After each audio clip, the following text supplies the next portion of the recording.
Okay, I'll call this meeting to order. We are back from closed session for San Diego Water District. And I would ask the city attorney for a report, please. Thank you, President Blackwell. The Board of Directors met in closed session on one item, closed session conference with legal counsel, whether to initiate litigation, the Authority Government Code Section 59858.9D4, number of potential cases, one case. While in closed session, the Board of Directors did authorize the initiation of litigation against one party. The name and identity of that party will be revealed if and when litigation is actually filed. And that ends closed session report. Okay, thank you very much. We'll bring the meeting to a close.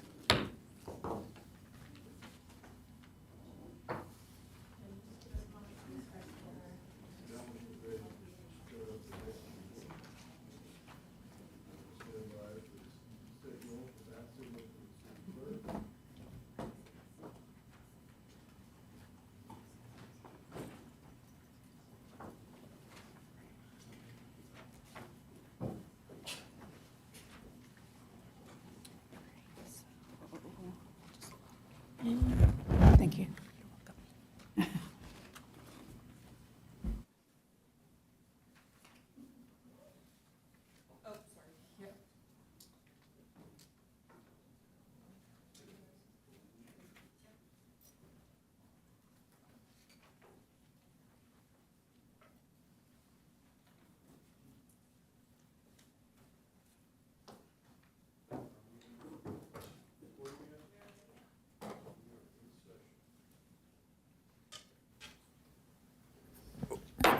Okay, good afternoon. I would like to call to order this special meeting of the Encinitas City Council for Wednesday, March 27th, 2024 at 4:08 p.m.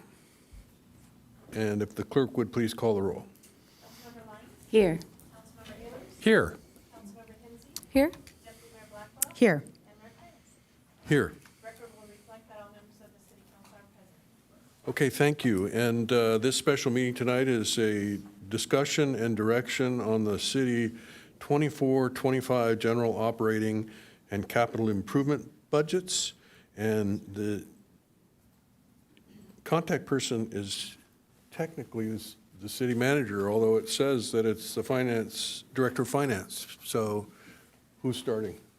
So I would like to start today, Mayor, if that's okay. I'd like to introduce also our Director of Finance, Teresa McBroom, and our Assistant Director of Finance, Tom Gallup, who will be doing most of the presentation.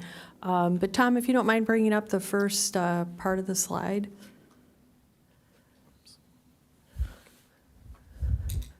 So before we get started, we're going to go through our City Council framework, and we'll do a general fund overview and talk about our unassigned fund balance. But before we do that, want to remind the public that the council did have a strategic framework planning session in February.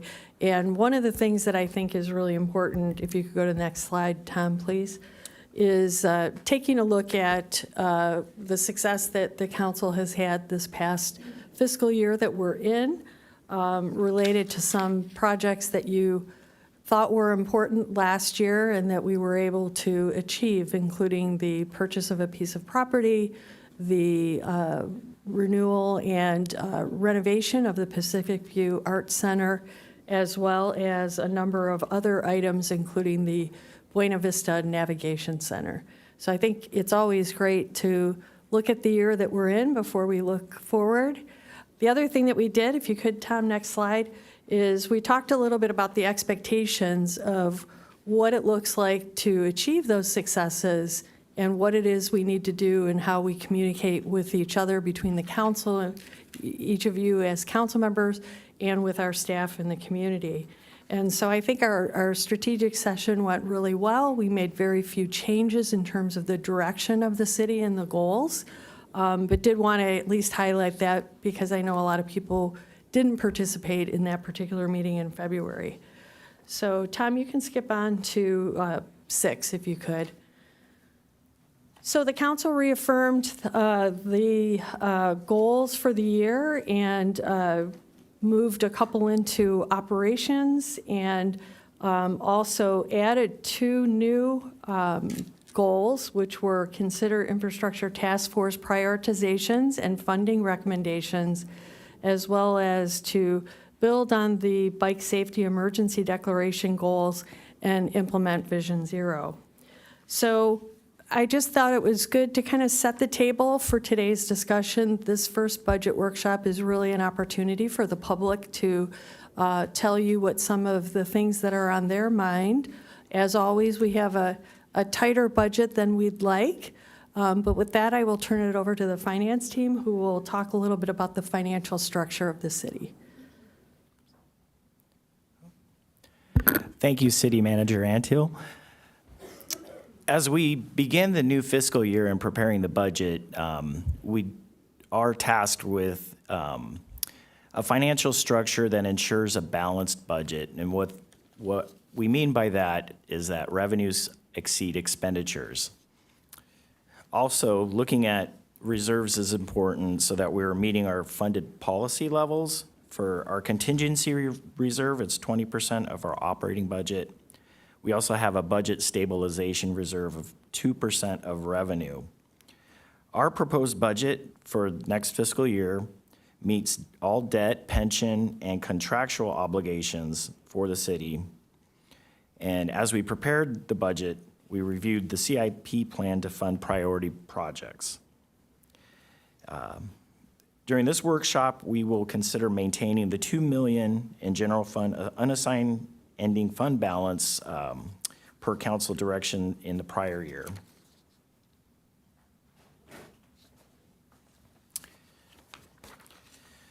There are 6 strategic focus areas that, as we prepare our operating budget, we ensure that our services that we provide, or what is in the operating budget, meets these 6 focus areas.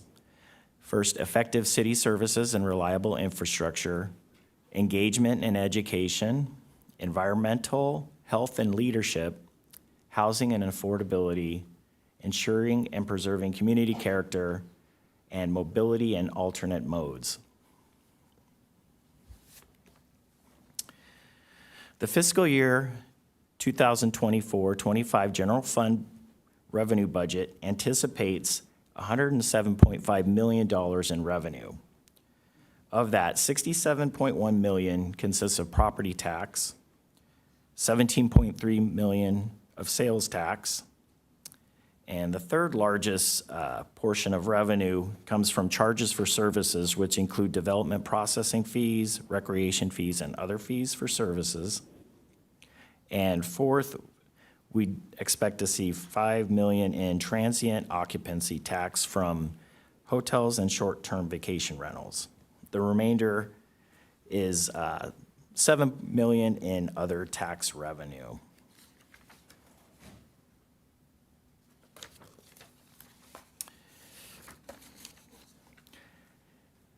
The largest portion of revenue is from taxes, which consists of $93.2 million of the $107.5 million that was noted in the previous slide.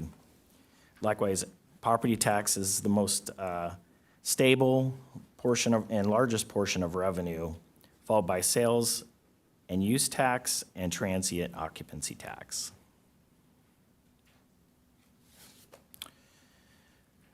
Staff anticipates general fund expenditures to total $100.2 million in the coming fiscal year. Of that, 24% of the budget is committed to fire and marine safety, 19% to law enforcement, and 11% to development services, public works, parks and recreation and cultural arts, public works, 9%, followed by engineering, information technology, and other departments.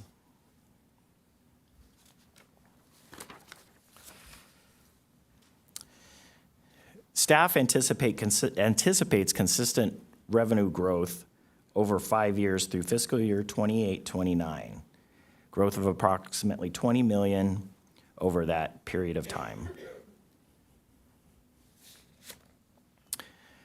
For each dollar paid by property owners in property tax, 24 cents goes to the general fund. And of that 24 cents, more than half is committed to public safety, which leaves 10 cents for all operations in CIP.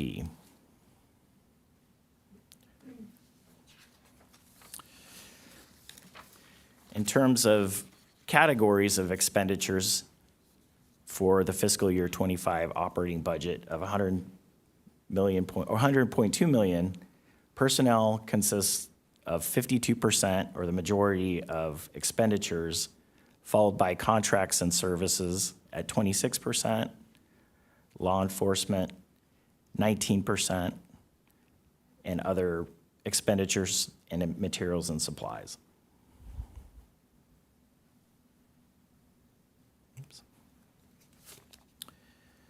This graph illustrates debt service committed over a 30-year period. And staff considered the financing purchase of land off of La Costa Avenue for $5.5 million when it developed its forecast. As you can see, over time, the city's debt service declines as bond payments are made.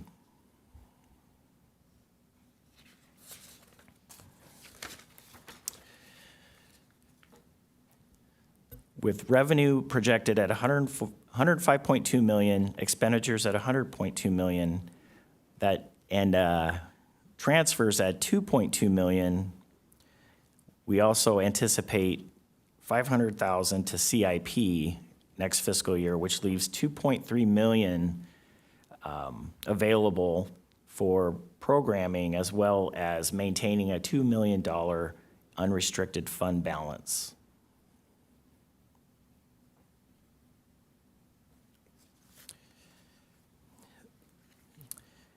As mentioned, the 4.3 million available for appropriation includes the 2.3 million in addition to a 2 million unrestricted fund balance should the council decide to maintain that in the next fiscal year.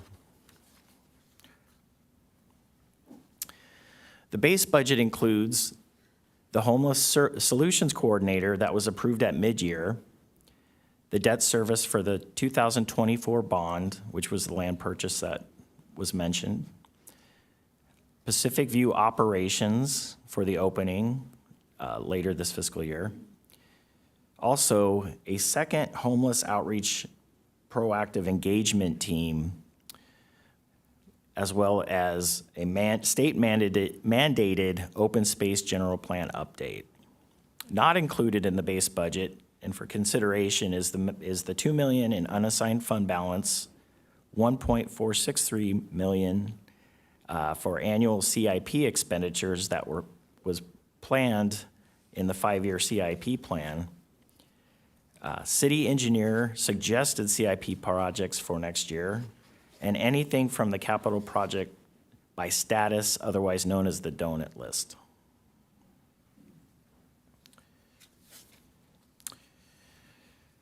As you can see, there's a list of projects that were identified in the CIP plan.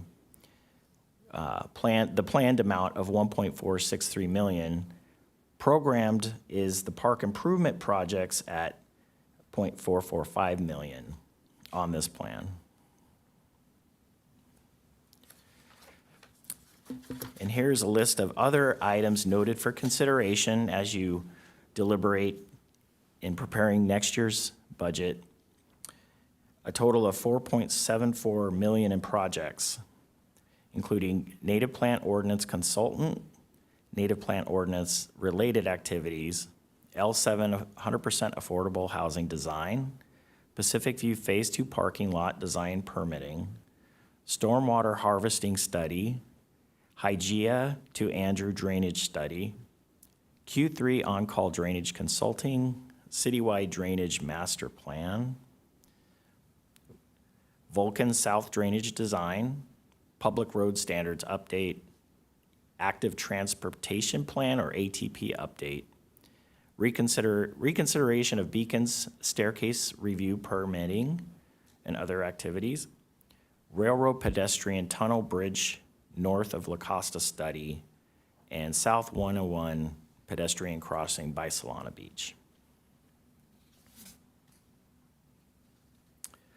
Other suggested CIP projects that aren't on the donut list include extending North Highway 101 drainage to Grandview, protected bike lanes on Santa Fe East, protected intersection on El Camino Real and Santa Fe Drive, Lucadia Boulevard paving, drainage improvements on San Alejo Drive in Norfolk, drainage improvements at B Street, and including the sidewalk, and Manchester slope stabilization.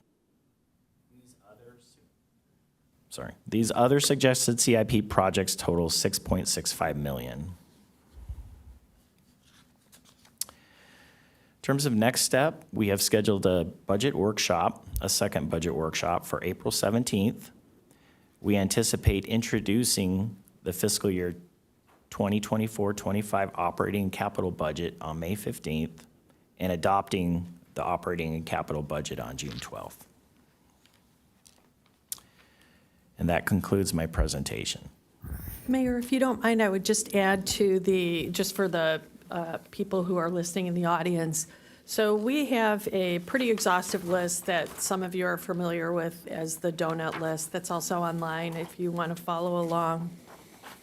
What the other items noted for consideration and the other CIP, suggested CIP projects are the ongoing lists that when you make mention during council meetings, that, hey, it would be nice to do a protected intersection at El Camino Real and Santa Fe, or, hey, it would be great if we did a stormwater harvesting study.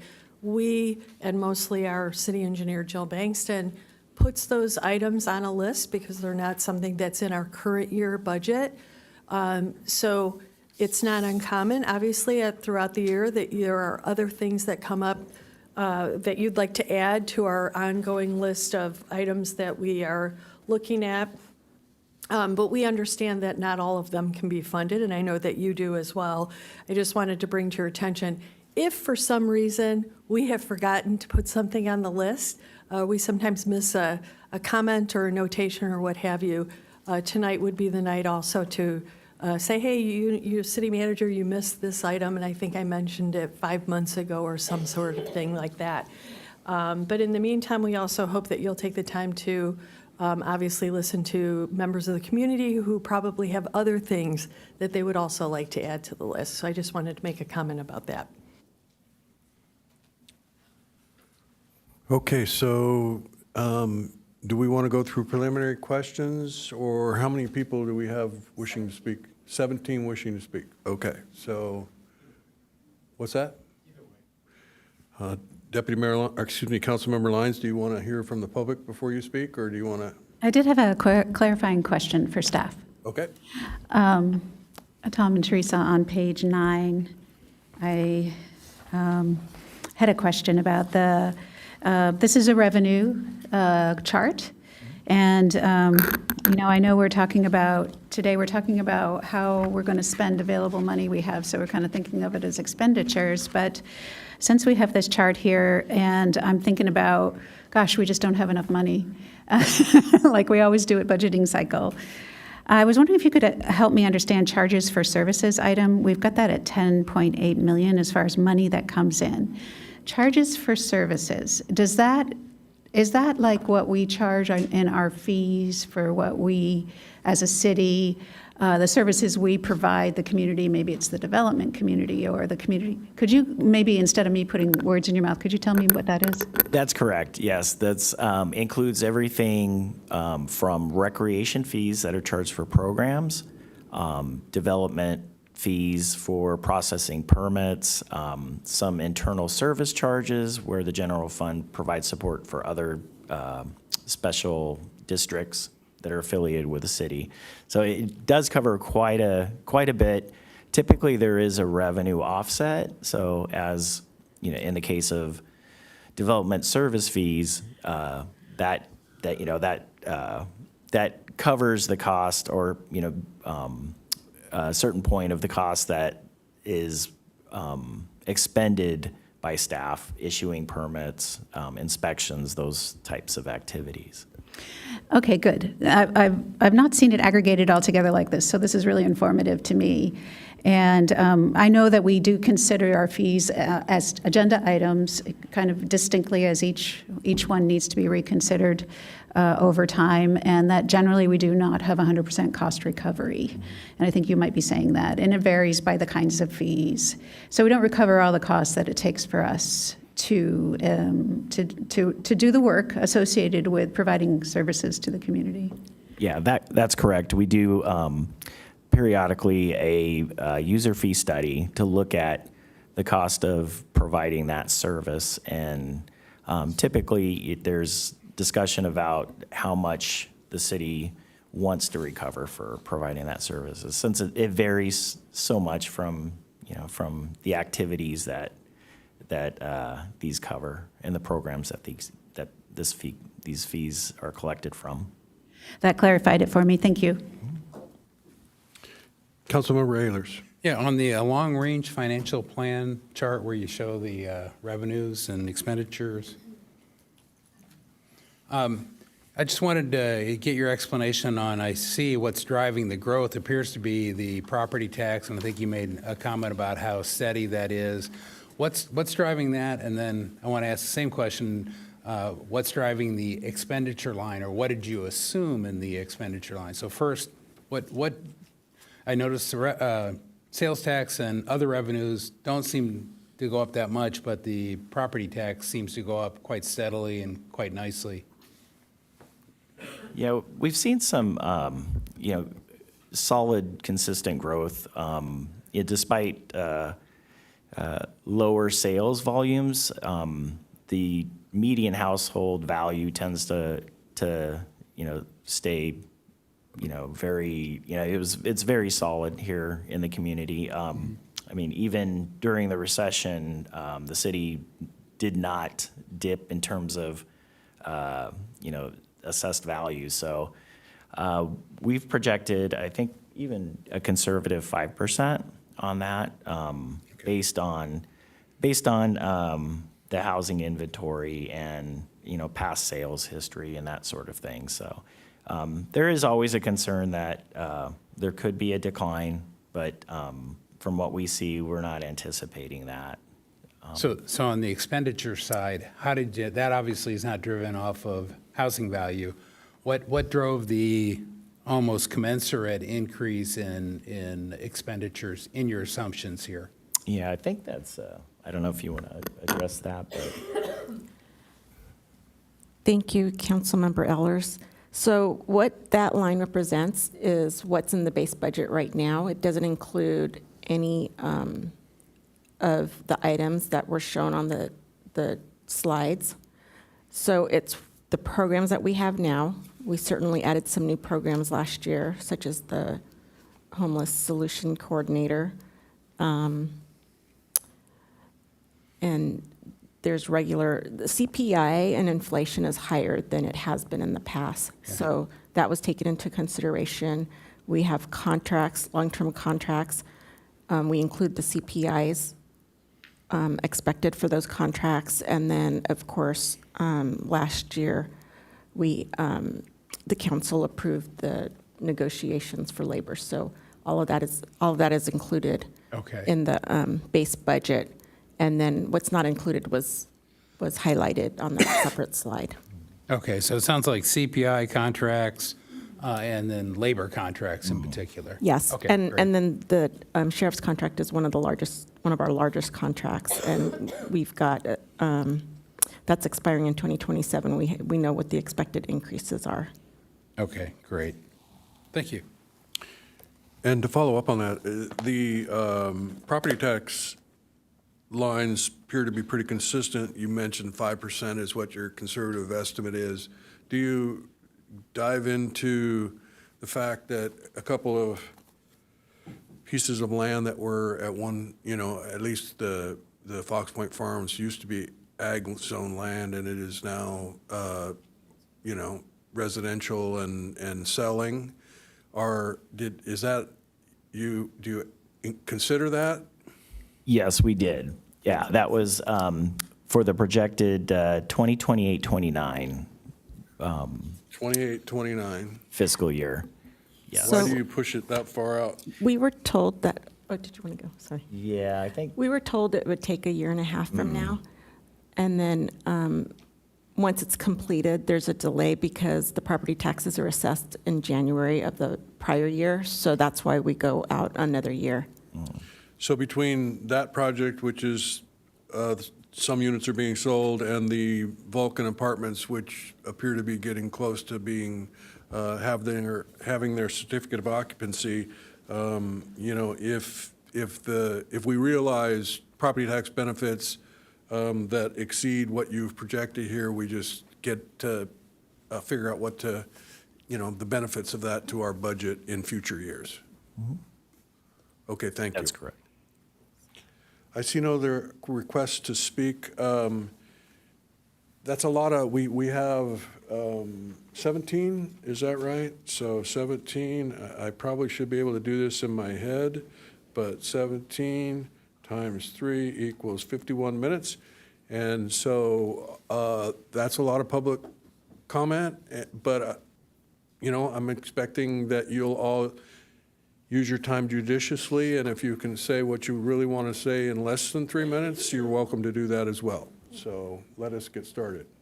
I'll call you three at a time. Katie Kramer, Michael Glenn, followed by Ross Ritter.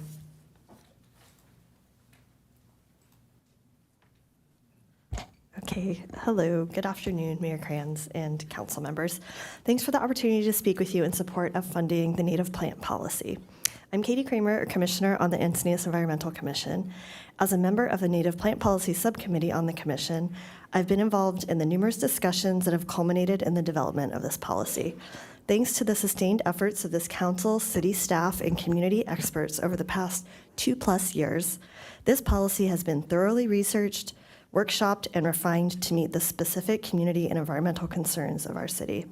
This policy is vital for achieving multiple existing city policies and goals, including preservation of natural open space outlined in our conservation of open space resolution, stewardship of native habitat required by the Habitat Stewardship Program, promotion of healthy habitat for pollinators required by our designation as a bee city, carbon sequestration targets stated in our climate action plan, minimal usage of pesticides and herbicides as required by our integrated pest management policy, erosion and stormwater control targets, and fire abatement standards that the city requires. And although it's laudable that the city currently requires that landscaping for new development uses 50% native species, this policy falls short of achieving the above goals. Importantly, our city lacks a multi-species habitat conservation plan that would prioritize the protection of the remaining intact native habitat in our city. This habitat contains several endangered and threatened species and will become increasingly more fragmented and degraded as development projects continue. As it is my understanding that the cost of developing and approving a multi-species habitat conservation plan is prohibitive for our city at this time, the native plant policy is a more economical way to prioritize the protection and restoration of the precious remaining native habitat that we have, and to promote the planting of natives on private land. So this policy will therefore provide the necessary link between our environmental protection and planning goals that we really do lack now. I strongly support funding phase 1 of the policy, which will support experts to develop the technical details of the ordinance. Thanks to your leadership, we're so close to making this policy a reality. Let's provide this important policy with the resources necessary to make it successful. Thanks so much for your time and consideration and for all the excellent work that you've done to move this forward. Thanks. Thank you. Michael Glenn, followed by Ross Ritter, and then Michelle Collier. Hello, everyone. Good to see everybody again. I am Michael Glenn, a 30-year resident of this beautiful city, also the chair of the Encinitas Visitor Center, and also a board member of the Encinitas Chamber of Commerce. I'm here today to reiterate the importance of fostering economic growth and prosperity in Encinitas and find additional funding for our visitor center, which is a pivotal asset in driving our city's economic development. Now, currently, a portion of our TOT thankfully goes to cultural arts, but we're missing key support for hospitality, restaurants, transportation, retail, sporting activities, wellness, and additional attractions. Tourism, of course, is a huge driving force of our economy. That's why we look at the Visitor Center as a separate entity from the Encinitas Chamber of Commerce. We all need our businesses to succeed, but it doesn't happen automatically. If we're apathetic, we lose visitors, and in turn, we lose the tax revenue. Currently, our neighboring cities are pulling customers away from Encinitas. Oceanside has a destination marketing organization with a budget of $1.7 million, and of course, they've changed the narrative of who they are in the recent years. Carlsbad created a marketing organization, has an operating budget of $1.2 million. And Del Mar, with a population of only 4,000 people, has a budget of $205,000 for tourism. So why is marketing important to our visitors and to the health of our community? Well, the increased tax revenue, of course, supports our local businesses, and in turn, that supports our residents. Such items such as funding infrastructure in parks and law enforcement, enhanced property values, increased business exposure, provides a better business mix, increases business occupancy, encourages residents and visitors alike to shop, dine, and stay local, and of course, builds civic pride. And tourism is not just about revenue.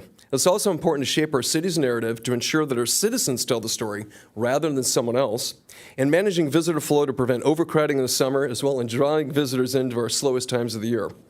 Also, the San Diego Union Tribune stated recently that one of the reasons the unemployment rate has been historically low in our county is the creation of tourism-related jobs this past year. And as you know, the Chamber shoulders the responsibility operating and funding the Visitor Center. However, we're facing challenges in sustaining its operation due to lack of funds. With your help, the Visitor Center can create marketing that promotes Encinitas' vitality and boosts both transient occupancy tax and sales tax revenue. Our plan includes initiatives like building a new website to be a hub for our businesses and residents, building a tourism boarding committee, implementing pop-ups around town to direct visitors and to our businesses, and launching a PR and marketing campaign. All these initiatives will increase awareness of things to do in Encinitas, drive leads to local hotels, retails, and restaurants, growing off-season visitor demand, and managing the Visitor Center effectively. However, to turn this into reality, we need your support. We are asking today for $40,000 from the city to ensure the Visitor Center's continued operation and effectiveness. This investment will continue economic development, and thank you for your time. Thank you. The speaker is Ross Ritter, followed by Rochelle Collier, and then Jillian Pillsbury. Good afternoon. My name is Ross Ritter, and I'm a 29-year resident of Encinitas, and 24 years of that is in Cardiff. I respectfully request that the council and mayor fund the San Alejo-Manchester intersection beautification project in the upcoming fiscal year.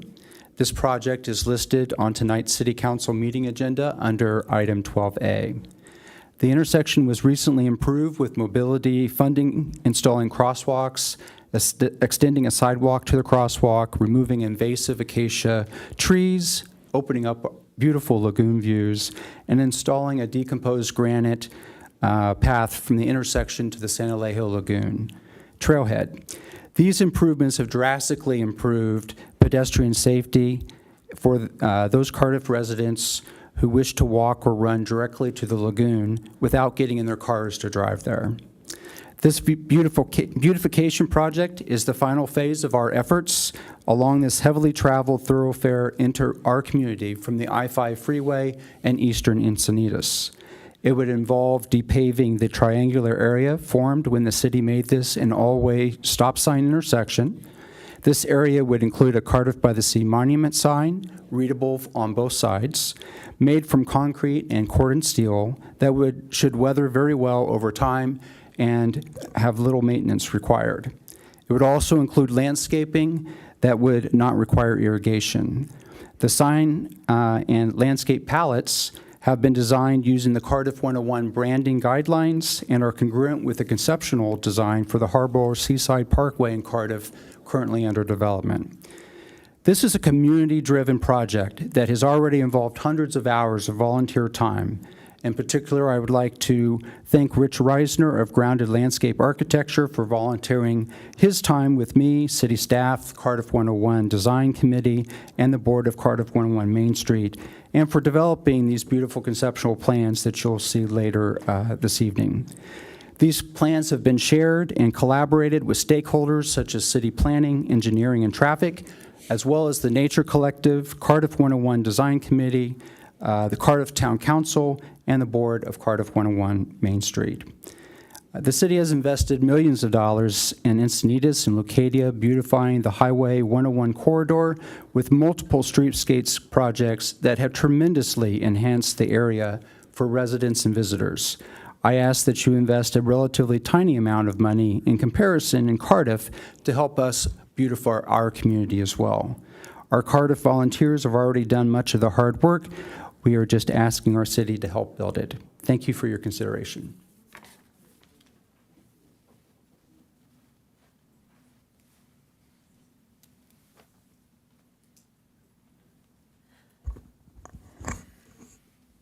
Mayor Krantz and City Council. My name is Rochelle Collier, and I live on Hillcrest Drive in Leucadia, and of course you know why I'm here.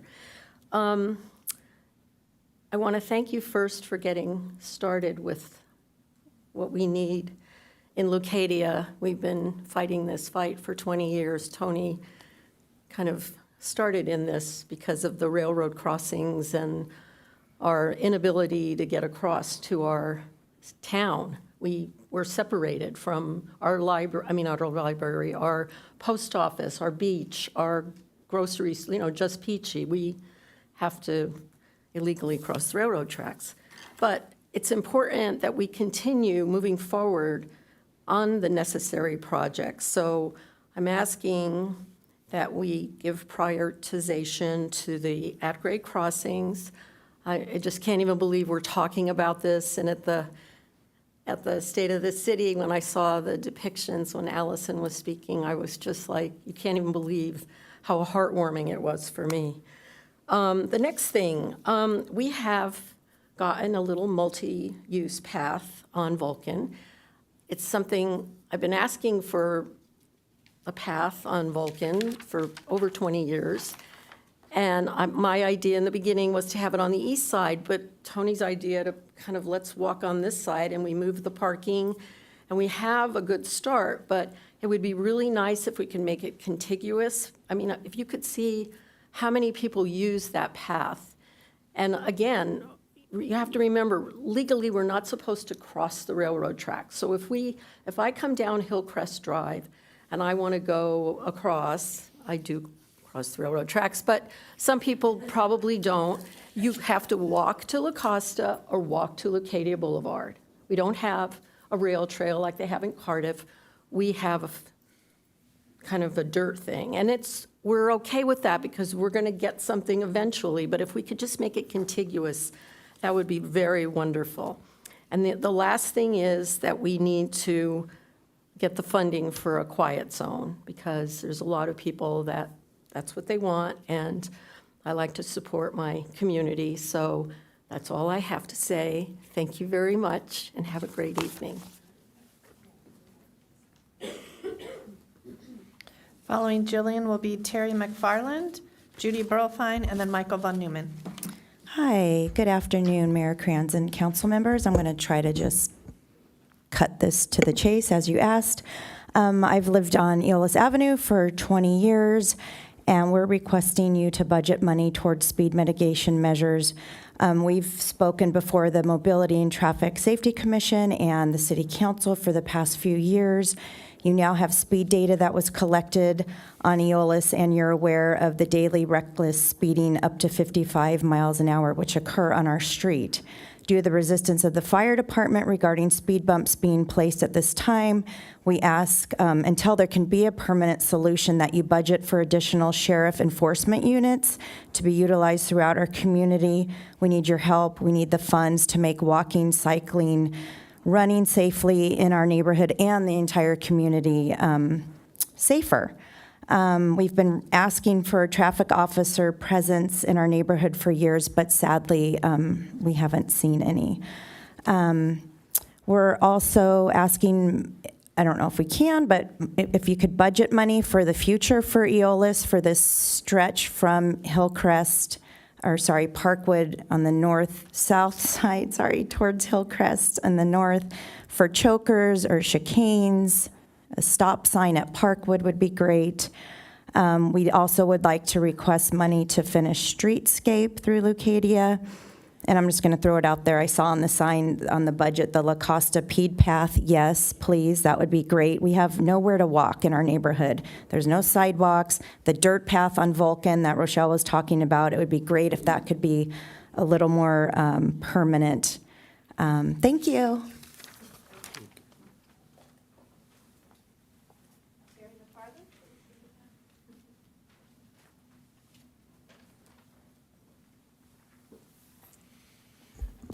Hi, I'm Terry McFarland. Hi, Council. I've lived on Eolas for 37 years, and now it's known as the Eolas Speedway. It hasn't always been a speedway. It's just been more noticeable in the past few years due to various factors, one being that more motorists use it as a cut-through when the freeway is backed up. This past year, we saw a really big backup, and it was hundreds and hundreds of cars were on Eolas at that time. But what makes the north end more dangerous for walkers and bikers is a downhill section preceded by 2 blind curves. And I'm going to repeat what Jillian said, but what we believe is the simple solution to slowing down traffic and making Eola safer would be to install a stop sign at the top of the hill, which is at the Parkwood intersection. And it would be wonderful, too, to have 1 or 2 speed bumps. That would help a lot. We think that would be a lot better than signs and street paint, because we don't really think those slow down traffic, especially for fast drivers, and they really just add a lot of blight to our neighborhood. Over the 2 years ago, Eolas residents signed and turned in petitions for speed bumps, but we had no response from the city. So we are really hoping and would really appreciate it if you guys could look into this and remedy the situation and make Eolas a little bit safer and improve our quality of life. Thanks so much.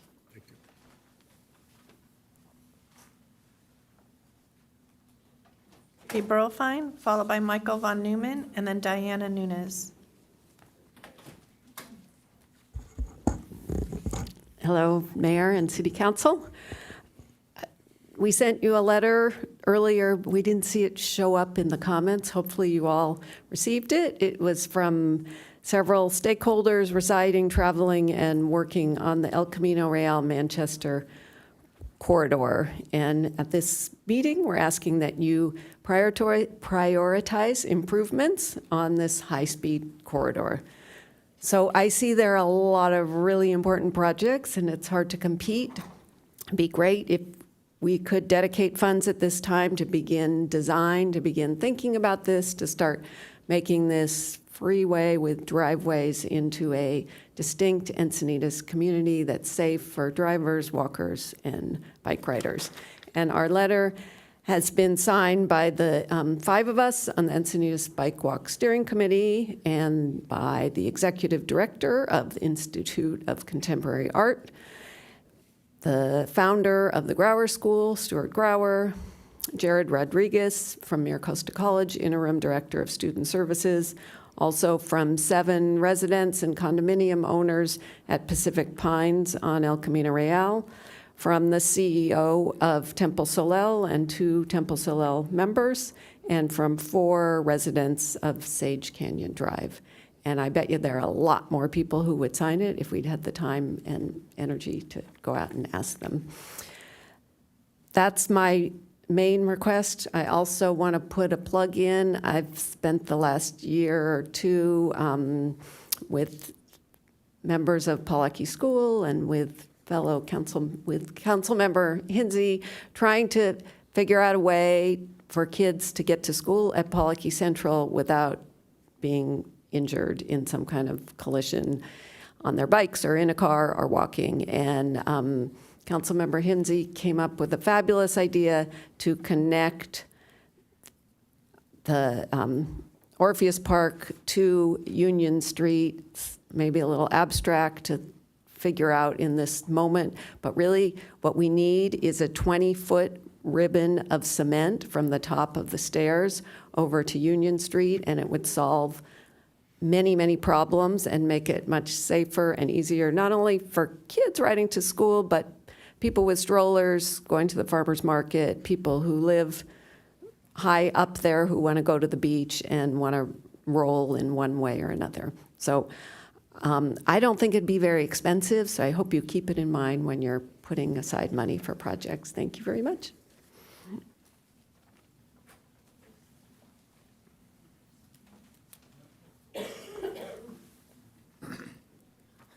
Good afternoon, Mayor, Council. My name is Michael Von Neumann. I live in Encinitas, and I want to start off by just thanking you again for pursuing lowering speed limits in the city.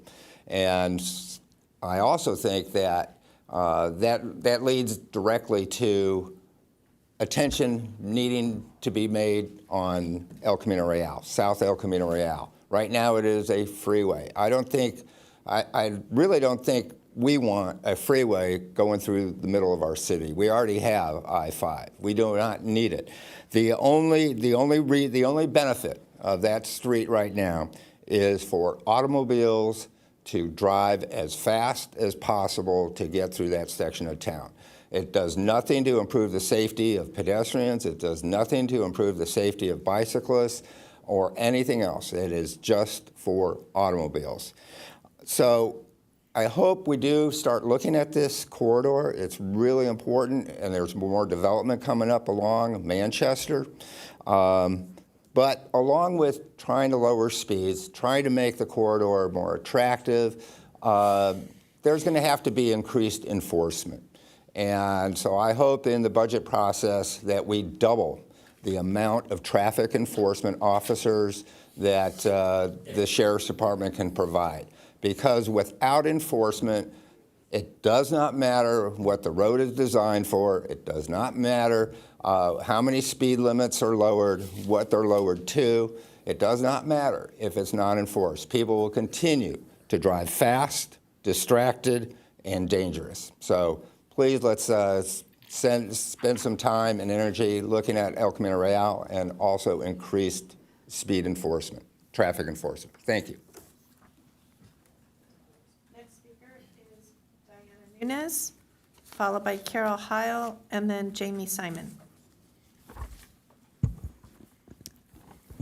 Hi, Mayor, dear Mayor Krantz and council members.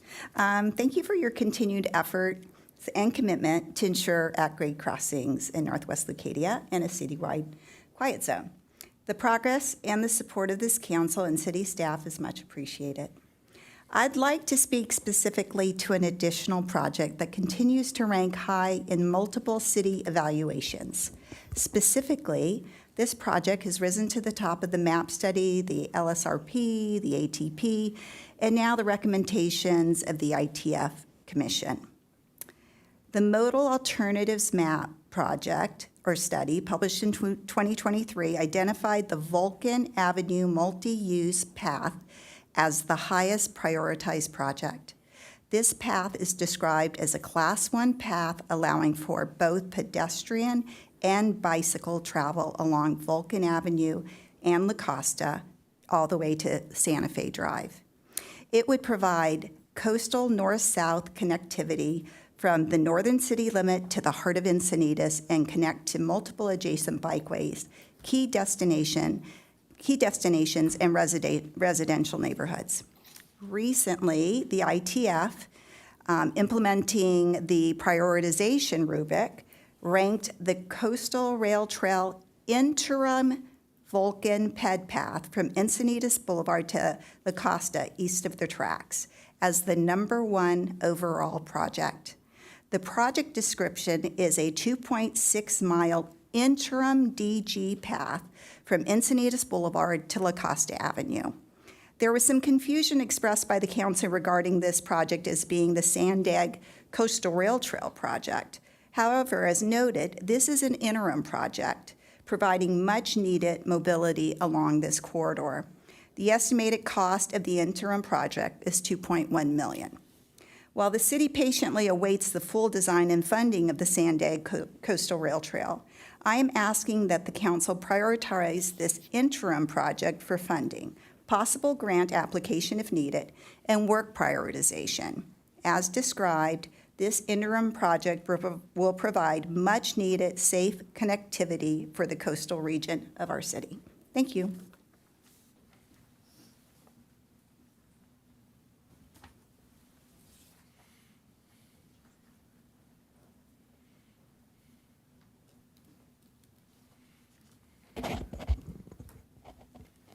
Good afternoon, City Council, Mayor Krantz, and city staff. Here we are at another CIP. I'm Carol Heil, and I've lived in Leucadia for 10 years. I'd like to talk about two projects today. First one, there was a mobility project that's been on the books a long time. Just recently, federal funds were allocated for the roundabout at Hygeia. I want to thank the city for supporting and obtaining these federal grant monies, but it would be great to see the project be finally implemented. Please consider prioritizing this project and provide the additional funding for its completion. It's been a long time. I'm going to piggyback on some of the other speakers here who talked about the Vulcan multi-use pedestrian path.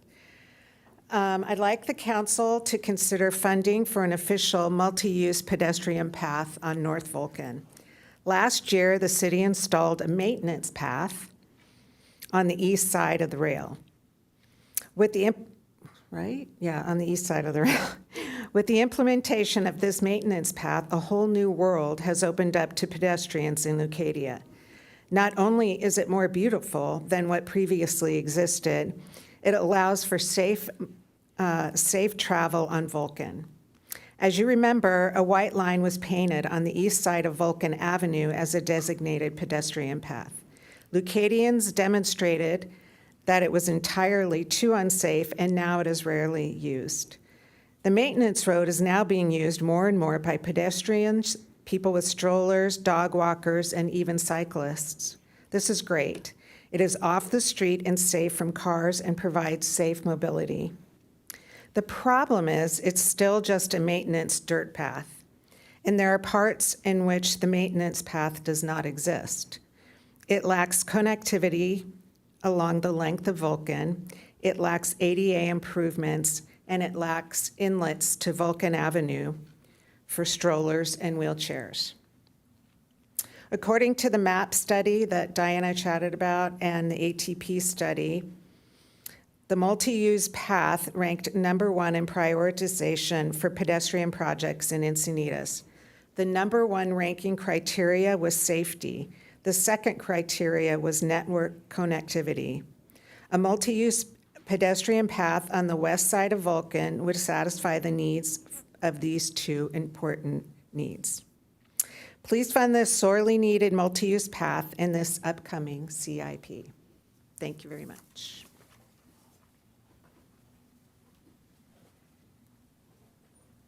Next speaker is Jamie Simon, followed by Tim Bratton, and then Carol Knight. Hello, nice to stand in front of you, council members, mayor, deputy mayor, and personnel. This is regarding the Eolus Speedway. My name is Jamie Simon. I have been a resident for 44 years on Eolus, same location, same speedway, and for many years. I have witnessed it, watched it, seen a few accidents, a few here and there. It is a dangerous place. We raised a family. Everybody survived. Most everybody around me survived. Still, we're waiting for bad news one day. So about 5, 6 years ago, the discussion had come up through the traffic department of putting in speed cushions. They see that, the neighborhood was, we petitioned and a large number of petitioning was done, study was done. It was decided, yes, we need speed cushions. That would be a good idea. The project was stopped due to the fire department pointing out that it would be an impediment, as we were told at the time, an impediment to the fire trucks rushing to an emergency. I've now learned that currently it's also an evacuation zone. It seems to me that we don't want fire trucks rushing down the street to an emergency and causing another one along the way when they can maneuver around the speed cushions, which are currently we have throughout the city. Throughout the Leucadia area, we have them down on Sheridan, which is part of the Orpheus, Eolus, Hymettus, Andrew, Sheridan bypass, which is our speedway with its attendant little sideshows. We would just love to understand how it being designated an evacuation zone or an issue with the fire trucks that we cannot get that cushioning. Of course, we also need that stop sign at Parkwood. lane. That would also help to slow things down. One issue that has been brought up is the use of hiring more, getting a contract with the sheriffs to put in traffic officers and pass out tickets. We've done this before, and mostly that just causes bad will in the neighborhood because it often catches local residents. All of us are not very good at watching our speeds, and if it's 25 miles an hour, 28 miles an hour is a violation. And talking to your neighbors, convincing them to slow down, putting in the speed cushions is a lot less expensive to the person who gets hammered with a traffic ticket and traffic school and all the attendant issues that it does points and hits their insurance. They may be mad at us for putting in speed cushions. They're a lot more angry about receiving a traffic ticket. I think that's just about, I could bring up a number of other issues, but I'm done. Thank you. I appreciate your honesty regarding the tickets. Yes, that's the way it would work.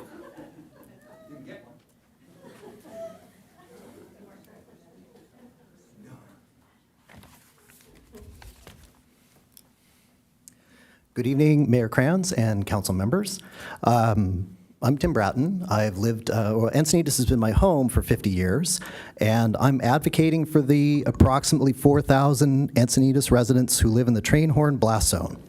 So on behalf of the Quiet Zone group, I'd like to thank you for making the Quiet Zone a council priority for 2024-2025. This is great news. But referring to the donut chart, I'm happy and grateful to see that the design has been funded, but next, of course, is to get the construction funded. So on behalf of the 4,000 of us in the train horn blast zone, I want to ask the council to prioritize the funding of the construction phase. We will all sleep better at night knowing that construction funding is secured. Thank you.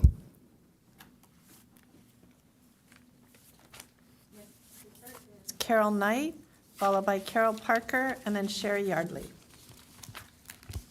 Thank you, Mayor and City Council. I am Carol Knight, Director at the Encinitas Visitor Center. You have heard in detail from Michael Glenn tonight, and you have read a letter and received a letter from Sherry Yardley, our CEO. I'm here to briefly reiterate the need to fund the Encinitas Visitor Center, as it is woefully underfunded. Tourism is just not about attracting visitors. It's about shaping our city's narrative, managing the flow of visitors to support businesses year-round, and reaping those benefits for our residents and businesses, and ensuring community character, which is one of your 5 points. Tourism also brings additional revenue that can enhance city infrastructure and plays a vital role in enhancing the overall aesthetics and functionality of our business districts. We had a great meeting this morning with what we call our tourism board, which are key businesses in Encinitas and economic drivers who represent all the communities of Encinitas and our various industries. They are a crucial piece to this plan, and we have their full support as we move forward. We now urge you to support our efforts and allocate the necessary funding to ensure the success of Visit Encinitas. Thank you.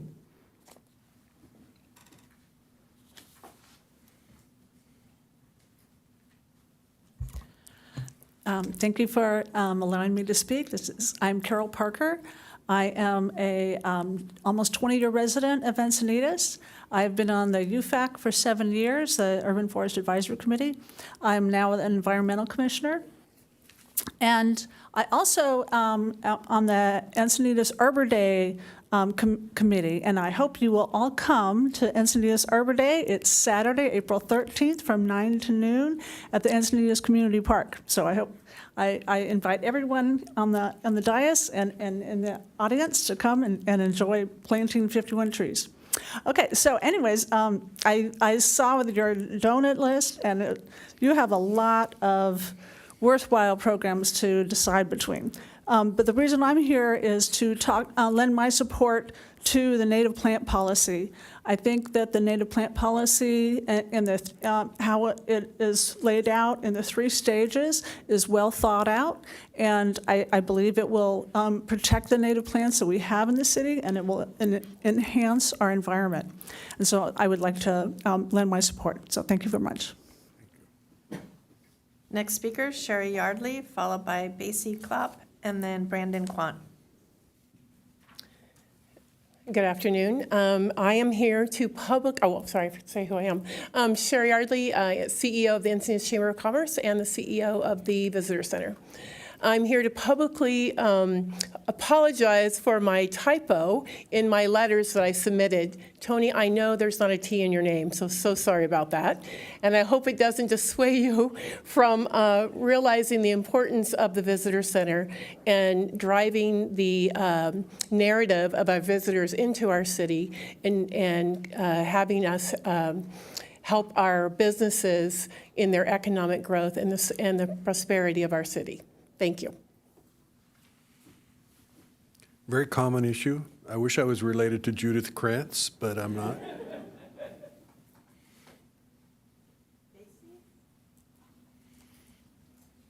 Who's next? Basic Klepp, or Basic, oh, I think she had to leave. Brandon Quan?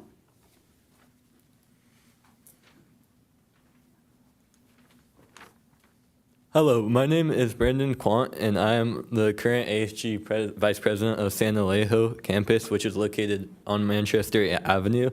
And I am also a lifelong resident in Encinitas. And I really wanted to come here to talk today about the concern about the bike lane on Manchester Avenue. I know the city has outlined in their Vision Zero plan that commitment to the safety and sustainability of the community is at their key, and I'm really glad that they are doing so. And in addition, I'm also really glad about the projects currently proposed for the city, but I also wanted to talk about the bike lane.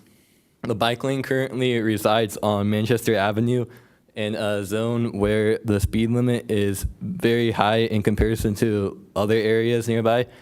And as a result, most students on campus have to go to campus by car, as the bike lane is rather unsafe, and walking there is also not an easy and accessible option.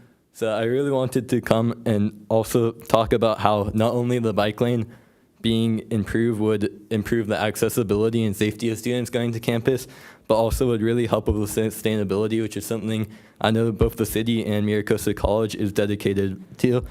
I know our friends in the Encinitas Bike Lane Coalition has also listed this as a project of importance. So that's what I came here to talk about.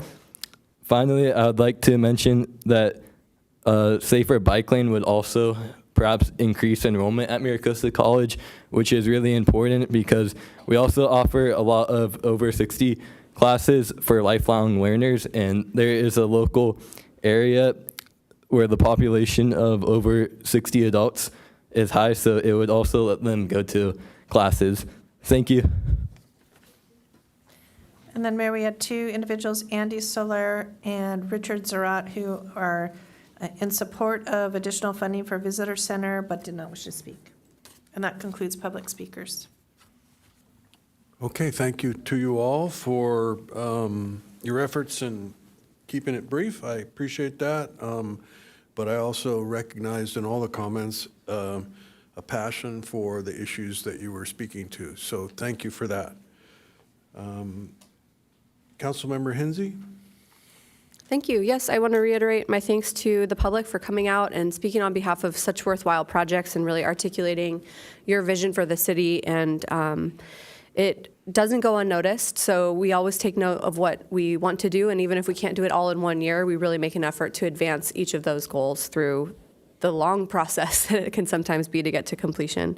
So I had a few questions of clarification before I dive into some of the priorities that I'm bringing forward today. One is about a recommendation that came to us several weeks ago regarding a request from Development Services for the Section 8 administrator. Is that included as Homeless Solutions Coordinator or Second Hope team member? Is that one of the staff positions that's being recommended here? So just to be clear, we're not recommending anything that's on the list. We're just bringing it forward for you to kind of get a feel for it.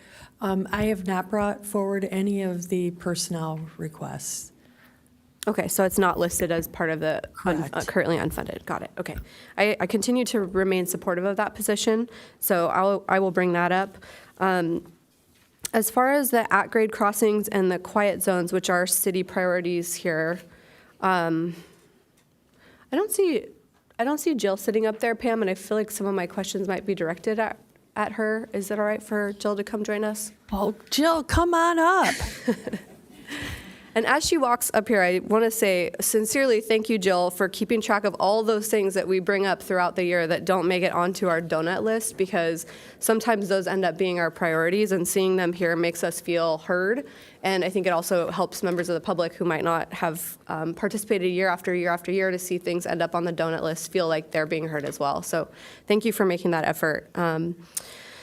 So as far as the at-grade crossings and the quiet zones, my understanding at this time is that we've fully funded those efforts to the level that we're able to right now. So as we often encounter, we could throw millions of dollars at something, but unless they get through the permitting and they get through the planning and they get through the design, there's not a purpose for us to park more money there at this time. Is that consistent with your understanding of those two efforts?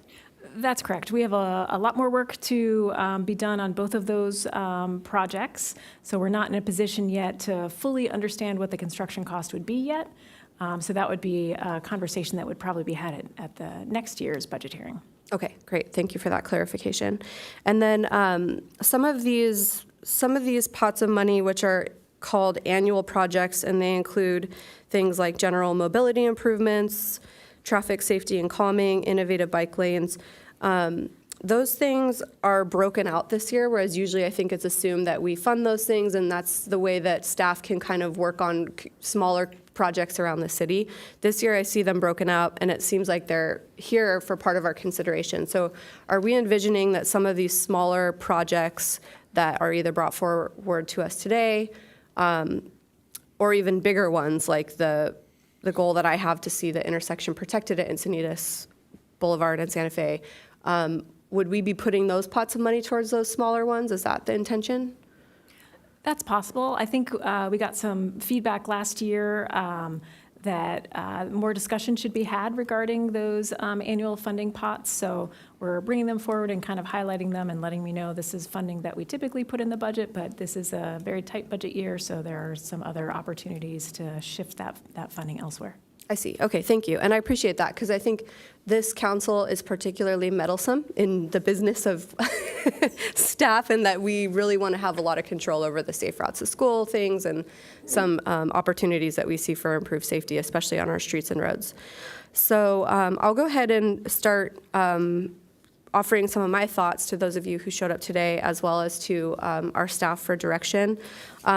I like the idea of the request coming forward from the Chamber and the Visitor Center for this $40,000. I think this is something that I perceive as needing some more work with our economic development department, and kind of hashing out exactly what that $40,000 would go for, coming up with some entrepreneurial ideas for the Visitor Center to say, this is what we're bringing to the table, and this is what we see the city as being our partner in.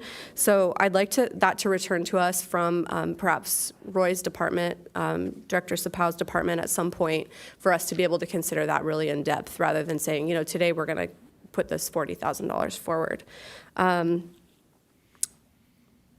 I come to the table with 4 things that I'm very passionate about, which I'd like to share with my colleagues today. The first one is the project that Judy Burlfine brought up, which is the Pollocky Central Safe Routes to School. We've been working on the east side access for over a year and a half, and have made some progress in knowing what's not going to work, but we still have some ways to go with figuring out what the answer is there. So that's high priority for me to see completed within the next year, because I think the problem is such that we really have the opportunity now to avoid any serious injury by providing improvements. So I know there's no cost estimate. I know the idea that Judy put forward with the connection between the park and maybe a street that's not totally public at this time would be one, but my hope is that we can put some effort, either resources or some money from the Safe Routes to School pot towards that project, so that we can really hash out that idea and move it forward if it's feasible.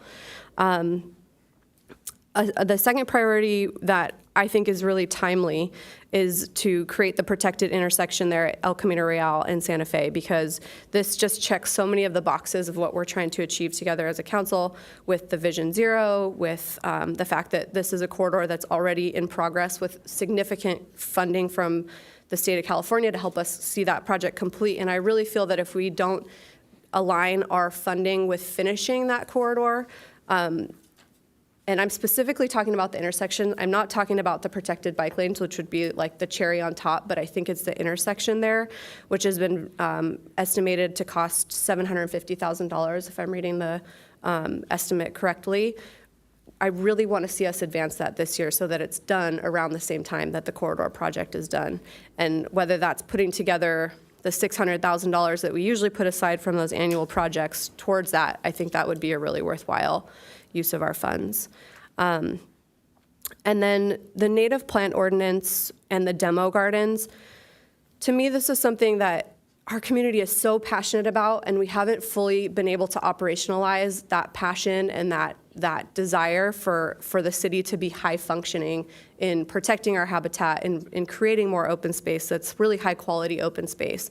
And so I see this $500,000, which is, I can't remember the phases now, but the ordinance development and the demo garden, which totaled $500,000, as a small investment that's very worthwhile that we need to prioritize this year, because we're leaving so much money on the table in terms of grant funding that we could be seeking from outside agencies if we don't make this investment. So I think the ultimate goal for us, excuse me, would be to have an in-house staff person who's our, expert on biodiversity and helping us figure out the grant landscape for how to acquire more land, how to remove invasives, how to get the public engaged in the way that the public's asking to be in terms of private space, public space, and then, like I said, future space that the city might manage.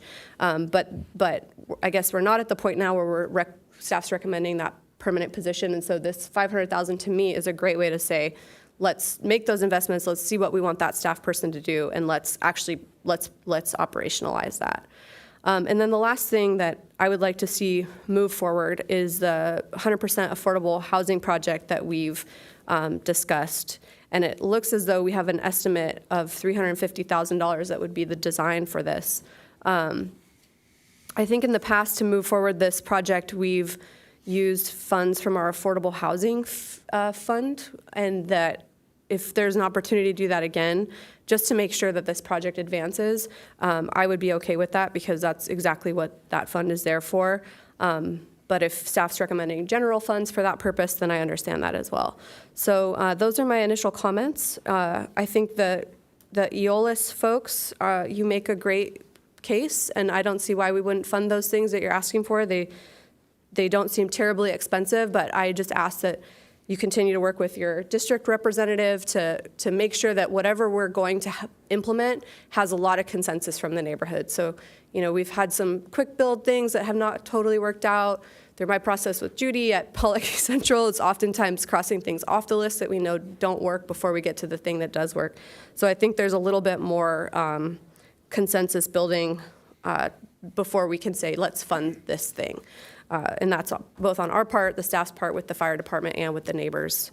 Let's see. I wanted to address everything because they were all very reasonable requests.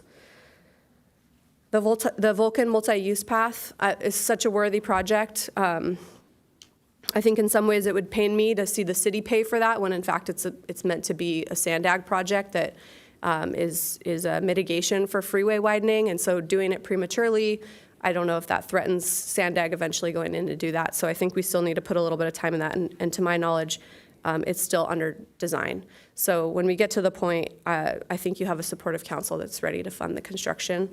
But we just have some more things we have to do our due diligence to make sure of. So those conclude my first round of comments. Thank you. Yeah, can you clarify on your, you mentioned it's the third item on the 22nd slide, protected intersection at El Camino Real and Santa Fe. Is that what you were talking about? I think so, yes. So let me bring up that slide. And it's 750,000. There's I'm not sure what the TBD plus 750,000 is on that? So we did a quick estimate on construction, but it would likely be $1 million because of the design, but we didn't have time to put those numbers in. Before we could construct it, we'd have to design it, so we'll just make that 1 million. And, but it doesn't include the protected bike lanes on Santa Fe East, is that correct? Your priorities? That's correct. I think that the intersection is where we do need to put our focus, and the protected bike lanes I'm supportive of, but we often receive outside funding for that, so if there's a way that we can pursue grant funding for it, I think it's more likely. Okay, and I would comment, there used to be an effort to put money in pots for future construction projects. For example, the first phase of Streetscape was $25 million that we had on hand. It was essentially pay-as-you-go for that particular phase. Obviously, the next phase that we're working on, that was not only Streetscape, but it was also the undercrossing at El Portal. As everybody knows, we went to the infrastructure bank to borrow the money for the current phase of Streetscape that we're working on. So we are, in a situation where placing money into design or future construction is going to only make it more difficult to fund construction of projects that, many of which, as you can see from this donut list, have already been designed. So the first 15 looks like they've been designed. It's kind of tough. So right now, we're not currently in a position where we can use revenue to plus up the potential construction of some of these projects that we're talking about currently. Deputy Mayor Blackwell. Yes, thank you. And I also want to thank all the public speakers. It was really helpful. My list got longer. But I do have first a comment or a question for our finance team. And we have, that's not included in the base budget, is a $2 million unassigned fund balance. I think I recall that we did only reserve $1 million last year. Is that, this current year, I should say, is that correct? Yes, that's correct. And how are we doing against that? Well, because we closed out the fiscal year last year, 22-23, and had budget savings and higher than expected revenues, we are at, I want to say 2.1. Okay, so there is some risk if we reduced below 2 million, but we did okay this current year of having it only at 1 million. We went lower than the 1 million when there were approvals during the year. But because we did so well in our fiscal year-end closing of 22-23, we were able to replenish that. Okay. It helps me understand that 4.3 million and what's maybe available for these other projects, because it's a really long list, right? So I just wanted to get my arms around that. And then this one I think is for you, Director Bankston, is there's a few projects that came up. A couple were the contiguous path on Vulcan, kind of connecting what was done there when we moved the parking to parallel, as well as looking at Eolus. And I agree, we need some more consensus about what will work. But is that possible that it could be within the base budget? I know Kelly kind of went down that road, but I was wondering if we could look at that and say, does this need extra funding for those two? Or is this something that could be done in base budget? So the Vulcan Ped Path is on the donut chart, so we didn't include that specifically in the other items to consider. But our base budget doesn't include any funding for any particular or specific capital project. We have the annual funding pots, which is like that 1.4 million that we've talked about before. This current year, we're using up all of that available funding to fund our bike emergency, our Quail Gardens, and our Saxony. So we'll be back to zero for all of those pots.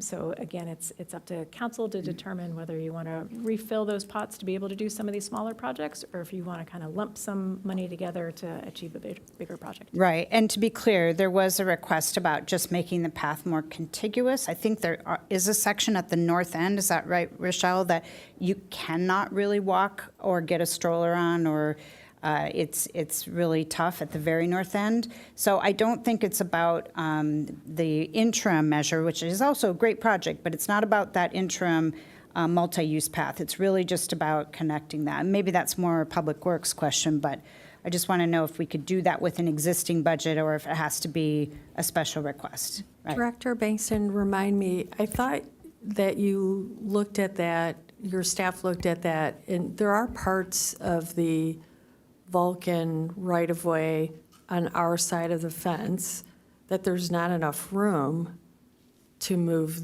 the wheel stops, but I felt like we looked at the entire, in other words, is that even doable to do anything else without? I'm not sure. If it's a public works, like, hey, we need somebody out there with a shovel to make it work, then that's one thing. I need a little bit more information. Maybe I'll meet somebody out in the field on where the issue is so that we can figure out what the right solution is. And maybe we can pick that up in a briefing or bring it back in the next workshop. That'd be really helpful to know. I'm going to turn to, this is on page 20 and 21. It might even go into 2020 or 22, I'm sorry. It's, there's a number of stormwater drainage items. And I was trying to wrap my mind around, I mean, we had a great presentation about the Q3 study last week. We know the prioritization there. But how would we think about all of these line items in terms of prioritizing them? Could you help with that? So we rely on City Council to set the priorities for the city. So we've compiled a list of all of the projects, or most of the projects we think that we've heard throughout the year. So we're here to kind of hear from you and hear from the community on what the priorities should be for next year. And is that streetscape segment C additional drainage listed on here? It's not, so that's part of the donut list. So anything on the donut list is not on here. That's right, thank you for reminding me. Yes, but if it wasn't clear to members of the audience or to City Council, there are additional needs on the donut list to move those projects forward in addition to what we've put into this presentation. Got it, thank you. The other thing I think I'll just, that helps, I guess. The Q3 on-call drainage consulting, is that to help design in the prioritization order? It could be. So at the meeting where we talked about the Vulcan master plan with Q3 here, there was a request to have Q3 on retainer. And that's kind of what that reflects. And then what the tasks would be on that on-call contract could be determined as needed. Okay, thank you. I'm going to just pause with questions and pass it along, but I'll probably come back with some comments. Yeah, and I'd like to follow up specifically with that question. We are having, this is our first bite at the apple, so to speak. And we're going to have another workshop in April. And while I appreciate the dancing that you did there around the issue of trying to prioritize this, the question of a stormwater harvesting study, which I think will possibly benefit our opportunities for grant funding, I think would be pretty important. But what I'd love to have at the next meeting is the experts guide us on which of the, if we can't do all four, or if we can only do one, which should that one be? And, you know, Q3's on call is, Tom Ryan was pretty sharp, so it's good to have that. But if you could come back next time with some specifics about how we should prioritize that, that would be great. Yes, after we get input from council and the public today, the next meeting will include recommendations from the engineering department. Okay, thank you. Councilmember Lyons. Thank you, Mayor. I'm going to try to shortcut this just because I realize we only have about 30 minutes left. I want to get what I feel is the most important information out, and it's always good to get the input from the residents and the public. Thank you. First, this is the first time we've seen what you've tried to capture from what we've said all year, and so kind of excuse me for pulling some of this up and asking for clarification. So I think, Jill, you're going to get hit on this again. So for instance, on page 21 on presentation, the S101 pedestrian crossing at Solana Beach, I thought that was not something we were pursuing anymore because of our conversations with the city of Solana Beach. Unless you know, we can follow that conversation after this meeting, but I just want to say I don't think that's something that's active anymore. It is. Solana Beach brought an item to their council, and their council approved some additional funding to pursue that further. Okay, then I need to be updated. The Manchester... That is just a, like, this week update, so we don't even know what that means yet. But yes, we haven't been holding back on any information. Okay, thank you. On page 22, the Manchester slope stabilization, that is something that surprised me. So if there's some new information there that needs to be made available to me and the public, please feel free to do that. That's the one that's come up before. It's the K-rail on Manchester, just very close to where the beautification project that has been proposed by the public is. That's the project that's come up before, and it's a request to kind of stabilize that slope so that we don't have the raveling. We don't need the K-rail. Right, okay, then it hasn't changed. I don't see the need behind it, so maybe I can get some more clarification to understand that better. So that one may not stay on the list if it doesn't look warranted. So I tend to be very conservative fiscally. I just look at our budget from the perspective of we are stewards of our financial health here.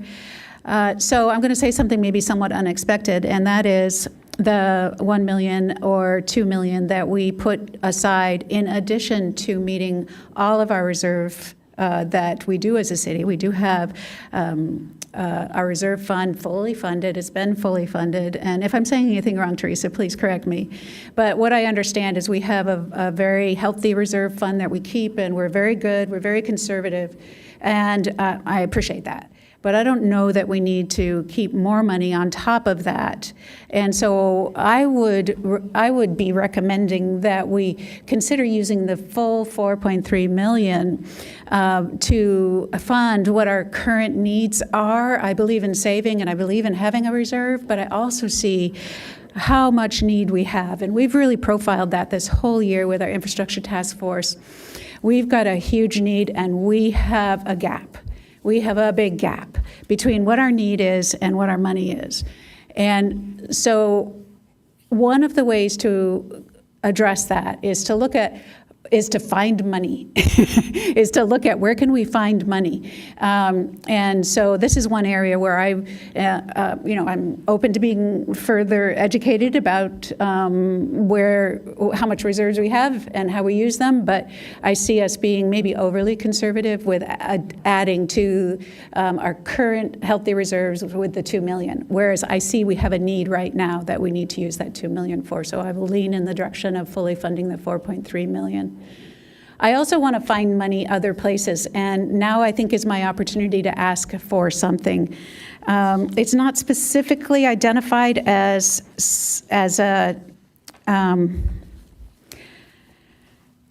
opportunity, but I'd love to hear a report back from our city staff on what if we relook at our permit fees.